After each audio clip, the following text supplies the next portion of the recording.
Bismillahirrahmanirrahim. Assalamualaikum warahmatullahi wabarakatuh.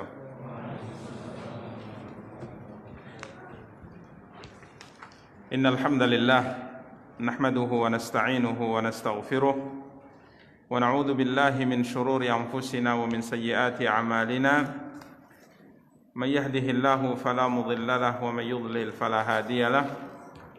Asyhadu an la ilaha illallah wahdahu la syarika lahu wa asyhadu anna Muhammadan abduhu wa rasuluh. Sallallahu alaihi wa ala alihi wa ashabihi wa man ihtada bihadihi wa istanna bisunnatihi ila yaumiddin wa sallama tasliman katsira, amma ba'du. Ikhwani wa akhawati kaum muslimin, kaum muslimat rahimani wa rahimakumullahu jami'an. Alhamdulillah, puji dan syukur senantiasa kita ucapkan untuk Allah Subhanahu wa ta'ala atas nikmat dan karunia yang telah diberikan oleh Allah Subhanahu wa ta'ala untuk kita semua.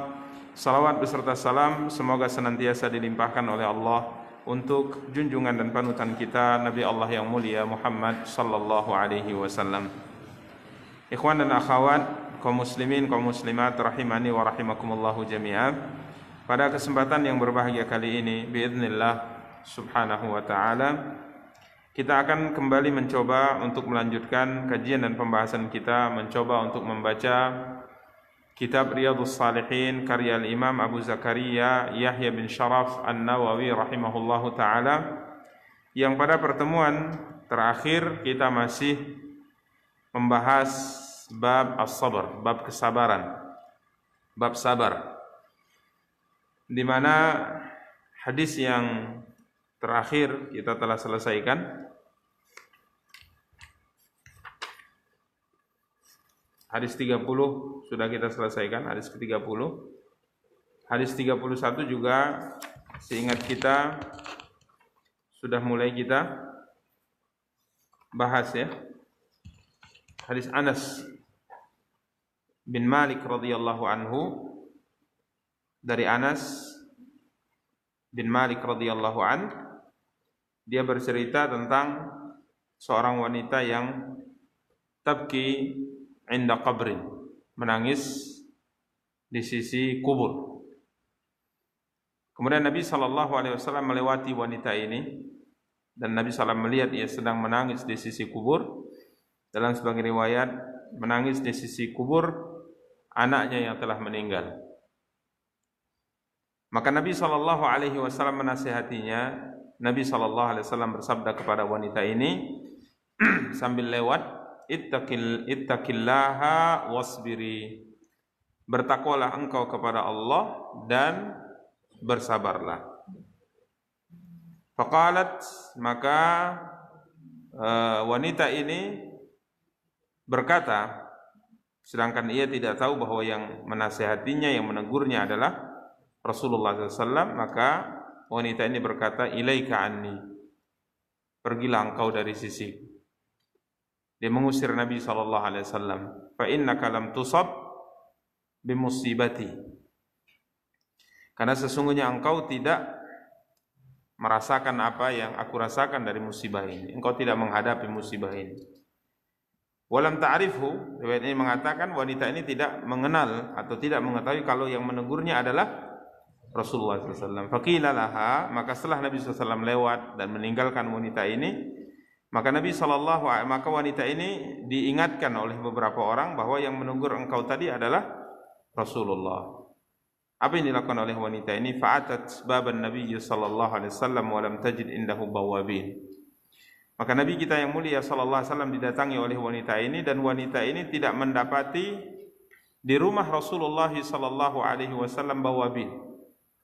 Artinya penjaga, pengawal.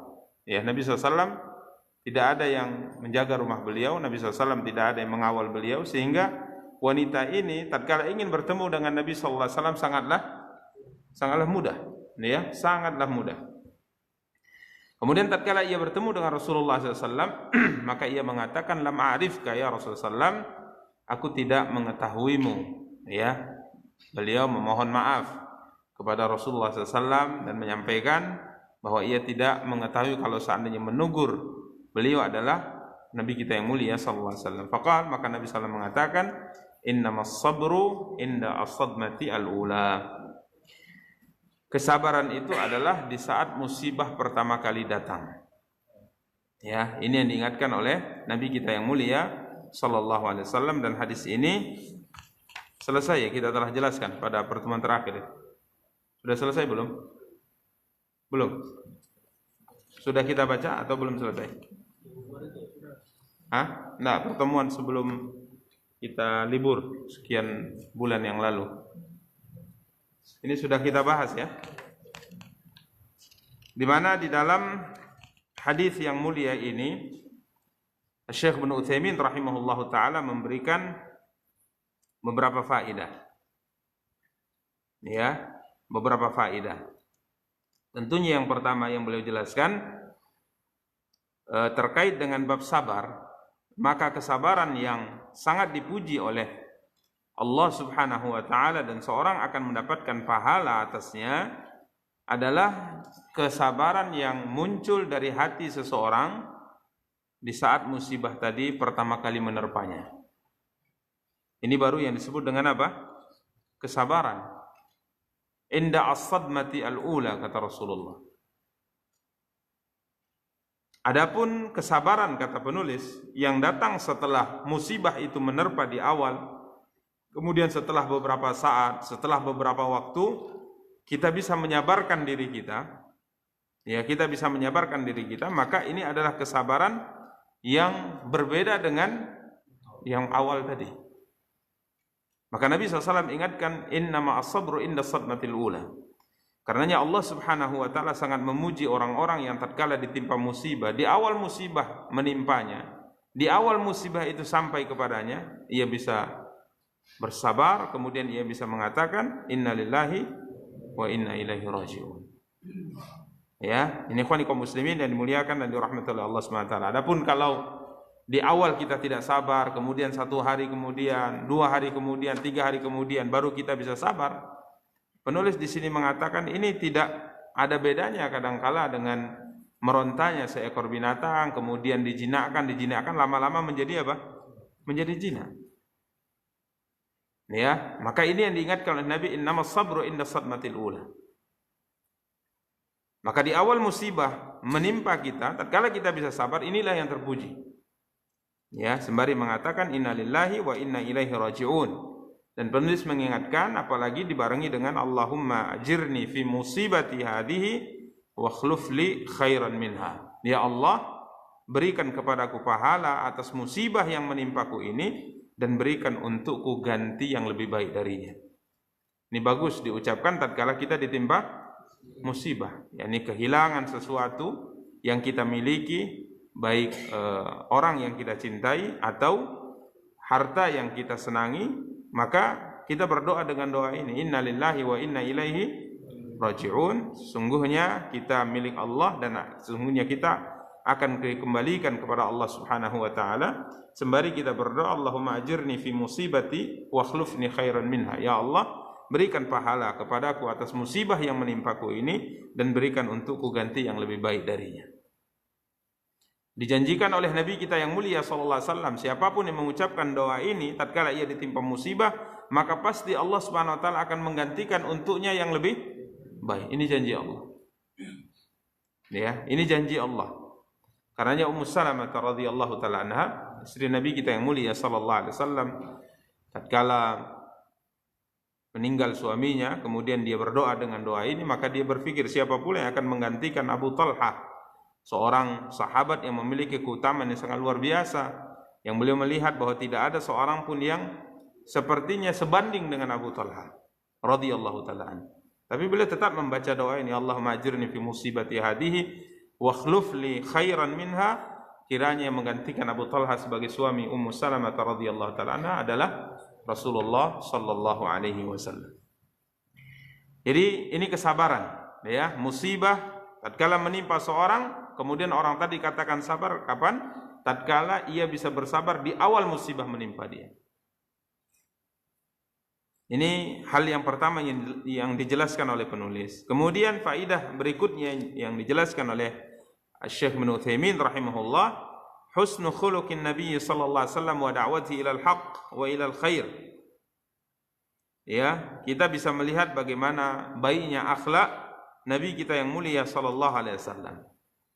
Dan dakwah beliau, seruan beliau kepada kebenaran dan kepada kebaikan. Di mana tatkala wanita ini dilihat oleh Nabi SAW menangis, maka beliau nasihati. Apa kata Rasulullah? Ittaqillah wasbiri. Bertakwa engkau wahai wanita kepada Allah dan bersabarlah. Kemudian dilihat dari ini, yang pertama dilihat dari semangat beliau dalam menyampaikan kebenaran, semangat beliau dalam berdakwah kepada kebenaran, semangat beliau dalam mengajak manusia kepada kebenaran. Tidak ada satu kesempatan pun yang beliau lihat bisa menasehati seorang kecuali beliau lakukan itu. Ya. Kemudian coba lihat baiknya akhlak Nabi kita yang mulia sallallahu alaihi wasallam. Tatkala wanita ini dinasihati oleh Rasulullah SAW, kemudian dia menolak, bahkan mengusir siapa? Rasulullah. Ilaika anni, pergilah engkau dari sisiku. Sesungguhnya engkau tidak merasakan musibah yang aku rasakan ini. Apa yang dilakukan oleh Nabi? Apakah Nabi marah? Nabi memukulnya? Nabi membentaknya? Nabi menghardiknya? Tidak. Nabi SAW meninggalkan wanita ini. Ya, berbeda dengan sebagian kita, tatkala nasihat tidak diterima, apa yang kita lakukan? Marah kita kadang-kala. Ya, nasihat kita sampaikan, bahkan memang kita pilih kalimat-kalimat yang bagus dalam nasihat yang kita sampaikan, kemudian nasihat kita ditolak, kadang-kala kita marah. Coba lihat Nabi SAW, beliau tidak marah. Karena kalau dilihat dari sisi posisi, di samping beliau adalah seorang da'i, beliau adalah seorang rasul, dan beliau adalah seorang pemimpin. Beliau seorang yang menyeru kepada kebaikan, beliau pilihan dari pilihan Allah SWT, utusan Allah SWT, dan beliau juga sebagai seorang pemimpin. Jika seandainya salah satu di antara tiga ini ada pada diri beliau saja, tidak layak bagi wanita ini untuk apa? Menolak atau mengusir Nabi kita yang mulia sallallahu alaihi wasallam. Tapi karena wanita ini tidak tahu, maka dia mengusir Nabi sallallahu alaihi wasallam, tapi juga tanpa menoleh kepada Nabi sallallahu alaihi wasallam, karena begitu sangat sedihnya wanita ini ditinggal wafat oleh anaknya. Apakah Nabi marah? Tidak. Nabi SAW tidak marah. Ya. Maka kadangkala ucapan orang-orang yang tidak tahu itu cukup dijawab dengan diam. Cukup dijawab dengan diam. Bukan malah dilawan, bukan malah dibantah. Ya, ini akhlak Nabi kita yang mulia sallallahu alaihi wasallam yang sangat luar biasa. Kemudian ikhwani kaum muslimin wa akhwati kaum muslimat yang dimuliakan dan dirahmati oleh Allah Subhanahu wa taala, di sini penulis menyinggung tentang permasalahan fikih, tentang hukum ziarah bagi seorang wanita ke kubur. Apa hukum bagi seorang wanita menziarahi kubur? Apa hukumnya? Boleh atau tidak boleh? Boleh. Wallahu a'lam. Haram kan ya. Di sini ada dua pendapat para ulama ya. Ada dua pendapat para ulama. Pendapat yang pertama, dan ini yang dipegang oleh pensyarah Ibnu Utsaimin, beliau berpendapat wanita diharamkan ziarah kubur. Wanita diharamkan ziarah kubur. Ini pendapat yang pertama. Beliau membawakan satu hadis yang diriwayatkan oleh Al-Imam At-Tirmidzi dari Nabi kita yang mulia sallallahu alaihi wasallam, la'ana, bahwa Nabi sallallahu alaihi wasallam melaknat zairatil quburi wal muttakhidina 'alaiha al masajid was suruja. Dalam hadis yang mulia ini Nabi kita yang mulia sallallahu alaihi wasallam melaknat wanita-wanita yang menziarahi kubur. Dalam hadis ini. Namun hadis ini diperselisihkan oleh para ulama tentang lafaz yang sahih. Apakah zairatil kubur atau zawaratil kubur? Wanita yang menziarahi kubur atau wanita yang sering-sering ziarah kubur? Ini ada perbedaan terkait dengan lafaz hadis ini. Jadi pendapat sebagian para ulama, wanita tidak boleh ziarah kubur. Ya, wanita tidak boleh ziarah kubur. Dan ini adalah pendapat yang dipegang oleh Syekh Ibnu Utsaimin rahimahullah taala dan pendapat yang dipegang oleh para ulama yang ada di Saudi Arabia ya. Sehingga kita dapati di sana para wanita itu memang tidak diizinkan masuk ke area kubur, ya, tidak boleh. Ya, berdalil dengan beberapa dalil yang mereka gunakan. Adapun pendapat yang kedua, maka ziarah kubur ini dianjurkan atau dibolehkan, bahkan dianjurkan bagi lelaki dan juga bagi wanita, tidak ada bedanya. Ya, seorang lelaki dianjurkan untuk ziarah kubur, seorang wanita juga dianjurkan untuk ziarah kubur. Yang tujuannya adalah untuk apa? Tudzakirukumul akhirah, kata Rasulullah. Ya, kuntu nahaitukum an ziyaratil kubur. Dahulu memang aku melarang kalian dari ziarah kubur. Ala fazuruha. Adapun sekarang ziarahlah kubur. Kenapa? Fa innaha tudzakirukumul akhirah. Karena ziarah kubur itu akan mengingatkan kalian negeri akhirat. Dan mengingatkan negeri akhirat itu dibutuhkan oleh lelaki dan juga dibutuhkan oleh wanita. Bahkan pada suatu waktu, dalam suatu keadaan, wanita kadangkala lebih dibutuhkan untuk mengingat akhirat daripada lelaki. Ya, maka wallahu ta'ala alam, ini pendapat yang sahih bahwa wanita boleh ziarah kubur. Tapi ingat, tujuannya bukan untuk meratap di sisi kubur, tapi tujuannya untuk apa?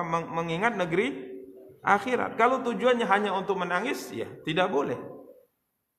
Ya, tidak boleh. Maka dalam hadis yang lafaz yang dikuatkan oleh para ulama, yang dilaknat itu adalah zawarat atau wanita yang sering ziarah kubur. Karena kalau sudah sering ngapain? Apalagi wanita hatinya lemah. Jadi kalau sudah sering, menunjukkan bahwa ia biasanya menangis atau meratap di sisi apa? Di sisi kubur. Tapi kalau tujuannya untuk mengingatkan negeri akhirat, ini dibolehkan. Merasa hatinya sudah keras, sudah malas beribadah, ya, sulit untuk mengingat Allah Subhanahu wa taala, ya sesekali boleh ziarah kubur. Pergilah ke kubur. Apakah mesti ke kuburan orang yang kita kenal, ziarah kubur orang yang kita kenal? Ya, baiknya memang seperti itu. Kenapa? Karena apabila kita menziarahi kubur atau mengunjungi kubur orang yang kita kenal atau kerabat kita, itu memang lebih mengingatkan kita ke negeri akhirat. Artinya kita ingat ini keluarga kita ini dahulu hidup seperti kita di atas muka bumi, berjalan sebagaimana kita, menghirup udara sebagaimana kita menghirup udara. Diberi Allah Subhanahu wa taala kesempatan, kemudian mana ceritanya sekarang? Sudah berlalu dan mereka sudah masuk ke alam barzah, menunggu perhitungan amal yang akan ditegakkan oleh Allah nanti di padang mahsyar. Mengingatkan kita. Ya, tentunya sambil mendoakan mereka. Jadi ini tujuannya, datang ke kubur untuk mengingatkan negeri akhirat dan mendoakan mereka. Sebagaimana yang diajarkan oleh Nabi SAW, doa ziarah kubur. Ya, ini ikhwani kaum muslimin wa akhwati kaum muslimat yang dimuliakan dan dirahmati oleh Allah Subhanahu wa taala. Dan ini tidak ditentukan dengan waktu-waktu tertentu. Jadi kapan kita merasa butuh mengingatkan kepada kematian, mengingatkan hati kita kepada negeri akhirat, ya silakan ziarah kubur.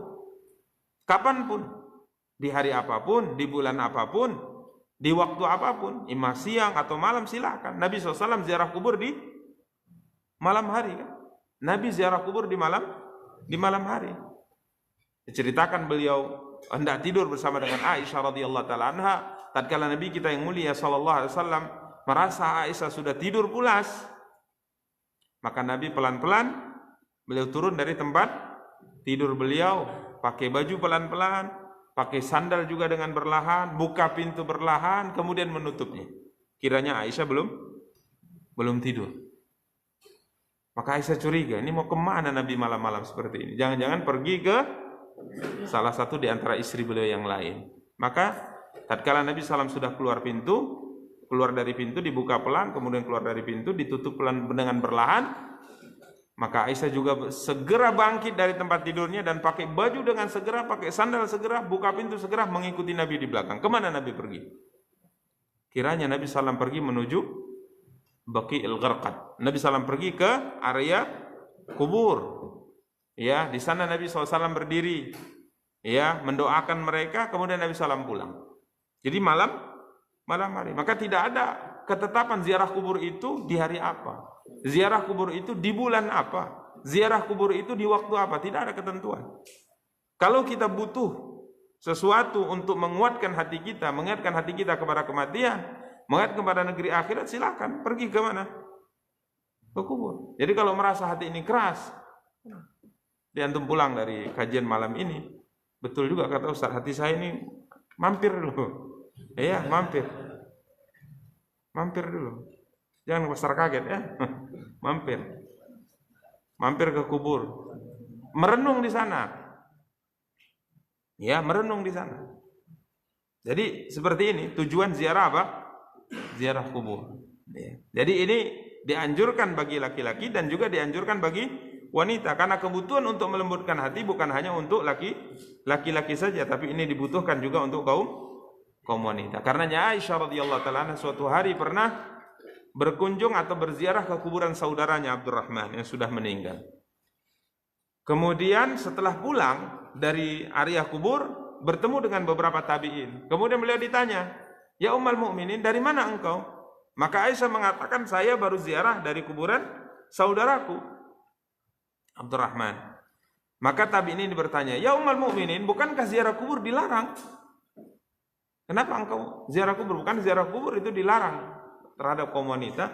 Maka Aisyah mengatakan, "Ya, memang dulunya dilarang, kemudian dibolehkan." Jadi tidak mengapa ya, tidak mengapa. Adapun terkait dengan pembahasan apa hukum wanita mengiringi jenazah, maka ini juga ada larangan ya, mengiringi jenazah, tapi larangan ini bukan larangan kata para wanita seperti Ummu Salamah dan yang lain-lainnya mengatakan Nabi memang melarang kami mengiringi jenazah, tapi larangan itu bukanlah larangan yang kuat, artinya tidak sampai pada tingkat haram. Tidak sampai pada tingkat haram. Kenapa Nabi menganjurkan ya? Bahasanya menganjurkan agar wanita tidak mengiringi jenazah. Karena wanita ini biasanya makhluk yang sangat lemah. Jadi kalau mengiringi jenazah takutnya meratap saja. Makanya dalam hadis-hadis tentang meratap, Nabi SAW isyaratkan domirnya, kata gantinya kepada kaum wanita. Karena biasanya yang meratap itu adalah kaum wanita. Jarang-jarang laki-laki itu meratap. Ya, laki-laki biasanya hatinya lebih kuat, lebih tegar dari kaum wanita. Biasanya, walaupun ada yang luar biasa. Biasanya ada yang luar biasa. Wanita nggak nangis, dia menangis. Lelaki apa? Luar biasa. Kalau luar biasa itu bukan hebat berarti ya. Ya, tidak biasanya laki-laki seperti itu. Ya, ini ikhwani kaum muslimin yang dimuliakan dan dirahmati oleh Allah Subhanahu wa taala. Jadi, mengiringi jenazah ya dianjurkan untuk tidak bagi kaum wanita, tapi bagi laki-laki sangat dianjurkan. Sampai-sampai Nabi SAW memotivasi kita menguburkan jenazah, pahalanya sebesar gunung Uhud. Ya, ini ikhwani kaum muslimin dan dimuliakan dan dirahmati oleh Allah Subhanahu wa taala. Kemudian faedah berikutnya yang beliau sebutkan, annal insana yu'dharu bil jahl sawa'un akana jahlan bil hukmi syar'i am jahlan bil hal. Seorang itu diberi uzur atas ketidaktahuan. Jadi apabila seorang tidak tahu, maka dia diberi uzur. Apakah ketidaktahuan ia tentang hukum syariat atau tentang keadaan? Jadi kita tidak boleh mencela seseorang ya tatkala ia melakukan sesuatu atas dasar tidak tahu. Coba lihat, apakah Nabi mencelanya tatkala dia mengusir Nabi SAW di saat Nabi SAW memerintahkannya untuk bertakwa dan bersabar atas musibah yang menimpanya? Apakah Nabi mencelanya? Apakah Nabi menyalahkannya? Tidak. Kenapa? Nabi paham ini wanita bersikap seperti itu karena dia tidak tahu. Ya, makanya dalam Islam ada istilah al-udhru bil jahal. Diterimanya uzur bagi orang yang tidak tahu. Ini juga termasuk salah satu di antara pembahasan yang butuh khususnya dalam butuh penjelasan khususnya dalam poin yang sekarang banyak dibahas oleh sebahagian para penuntut ilmu tentang kapan seorang itu kejahilannya, kebodohannya terhadap sesuatu diberi udzur. Ya, ini pembahasan yang penting karena ini merupakan perkara yang banyak terjadi niqash atau perdebatan di kalangan sebagian penuntut ilmu. Ya.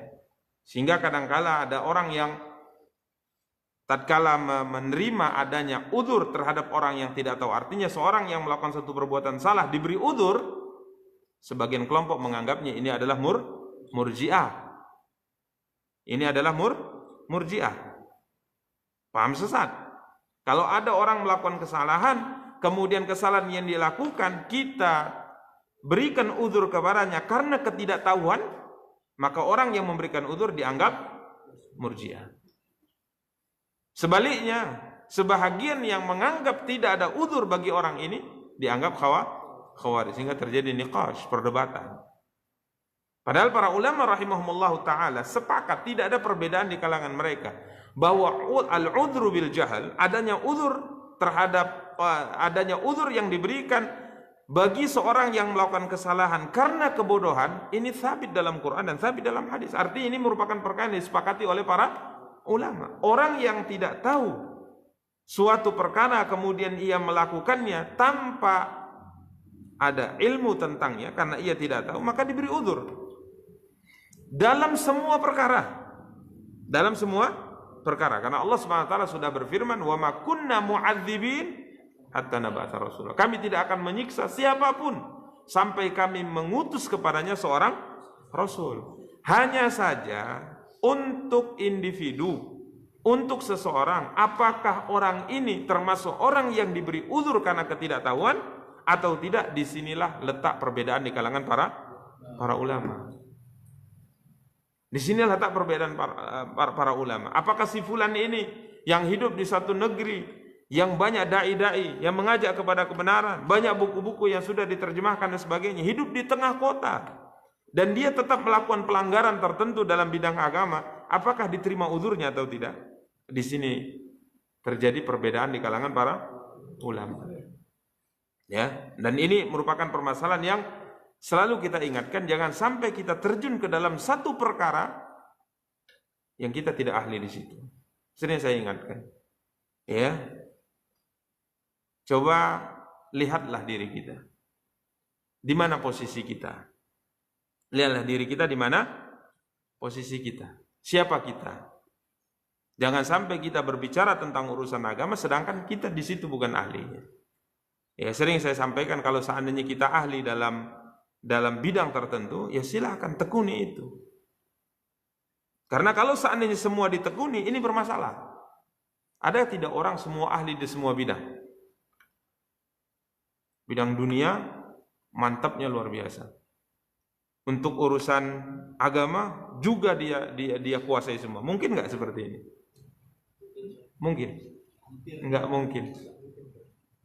Hatta dalam bidang agama saja, ikhwan, kita lihat ulama-ulama kita. Ada yang ahli di bidang fikih, lemah di bidang hadis. Lemahnya di sini bukan timbangan kita sebagai orang awam ya. Dibandingkan dengan ulama dalam bidang hadis, dia kalah. Makanya Imam Syafi'i dengan Imam Ahmad, coba antum perhatikan. Apa kata Imam Syafi'i? Ya Ahmad, ini murid nih. Kalian lebih paham tentang hadis daripada kami. Berarti Imam Syafi'i mengakui di bidang hadis Ahmad lebih terdepan daripada beliau. Tapi di bidang fikih Imam Syafi'i terdepan. Makanya para ulama kita itu ada spesialisnya. Ini hadis Masya Allah sangat menonjol. Di fikihnya tidak menonjol sebagaimana ulama-ulama fikih yang lain. Ini dalam bahasa menonjol. Ya, jarang sekali kita dapati ulama yang menonjol dalam semua bidang. Jarang sekali. Mungkin 1.100.000 lah kita dapat. Seperti Abdullah bin Abbas misalnya, memang beliau menonjol dalam semua bidang. Abdullah bin Abbas menonjol dalam semua bidang. Ya. Ini perhatikan, maka lihatlah di mana posisi kita. Maka Imam Syafi'i mengatakan salah satu di antara tanda lemahnya akal seorang, ia tidak tahu kedudukan dia di mana. Ya harus tahu kita. Jadi jangan kita berbicara dalam perkara yang itu bukan ranah kita. Ya, maka al-udzur bil jahl ini perkara berat. Perkara berat. Jangan sampai kita orang awam bahasa kita, yang bahasa Arab mungkin tidak bisa, kita berbicara dengan perkara yang para ulama membahasnya berlembar-lembar dalam buku mereka. Ya, sudahlah, belajar. Apa yang kita pelajari? Udah belajar tajwid saja. Ya, belajar baca Quran, belajar usul-usul akidah yang benar. Dalam perkara-perkara seperti ini sudah nggak usah kita ikut. Apalagi di zaman sekarang, semua orang bisa menulis, semua orang bisa berbicara. Ya, ini selalu kita ingatkan. Lihat siapa kita. Ya, lihat siapa kita. Makanya kalau seandainya semua kita dibolehkan berbicara dalam semua perkara dalam urusan agama, yang terjadi ya kerusakan. Yang terjadi adalah kerusakan. Maka coba lihat zaman sahabat, zaman tabi'in, yang berbicara urusan agama hanya beberapa orang. Apalagi dalam perkara-perkara yang itu merupakan perkara yang baru muncul atau kontemporer bahasa kita. Perkara yang baru muncul yang butuh penelitian di kalangan para ulama, itu tidak semua berani mengomentari. Ya, kalau kita semua kita apa? Kita komentari. Akhirnya terjadi apa? Keributan di sana sini. Terjadi keributan di sana sini. Ini ikhwani kaum muslimin wa akhwati kaum muslimat yang dimuliakan dan dirahmati oleh Allah Subhanahu wa taala. Maka al-udzur bil jahal merupakan perkara yang ada dalam agama kita. Artinya orang diberi udzur karena ketidaktahuan ia tentang sesuatu. Dan Nabi SAW dalam praktek kehidupan beliau dengan para sahabat, Nabi memberi udzur bagi orang-orang memang tidak tahu. Arab Badui yang kencing di masjid, apakah Nabi membentaknya? Nabi memarahinya? Tidak. Nabi memakluminya dan Nabi ajarkan kepada dia aturan masjid. Ada orang berbicara di dalam sholat, membuat keributan dalam sholat, apakah Nabi menghardinya, marah? Tidak, dimarah oleh Nabi. Nabi mengarahkannya karena Nabi tahu ini orang tidak tahu aturan sholat. Jadi udzur bil jahl ada, akan tapi kapan seorang itu diterima darinya udzur, kapan tidak? Di sini ranah perbedaan di kalangan para ulama. Ini tidak dibedakan apakah dalam fikih ataukah dalam akidah. Artinya seorang yang salah dalam akidah karena belum sampai kepadanya hujah, ini juga diberi apa? Diberi udzur kalau memang belum sampai kepadanya apa? Hujah. Ya, ini ikhwani kaum muslimin dan dimuliakan dan dirahmati oleh Allah Subhanahu wa taala. Ini kita ingatkan, kadang-kala di zaman sekarang ya kita kerjanya apa? Copy paste. Ya kan? Share sana, share sini, kirim sana, kirim sini. Sedangkan kita kadang-kala nggak membaca juga artikel yang kita kirim itu, nggak bahaya. Sehingga menjadikan, mungkin ada sebagian tak paham dia baca, akhirnya menjadikan perdebatan. Hati-hati, semuanya akan dimintai pertanggungjawaban. Hati-hati, belajar bagus-bagus. Ya, ini ikhwani kaum muslimin wa akhwati kaum muslimat yang dimuliakan dan dirahmati oleh Allah Subhanahu wa taala yang dapat kita sampaikan. Semoga ada faedahnya, kita cukupkan dan insyaallah akan kita lanjutkan pada pertemuan yang akan datang. Subhanakallahumma bihamdika asyhadu an la ilaha illa anta astaghfiruka wa atubu ilaika. Wassalamualaikum warahmatullahi wabarakatuh.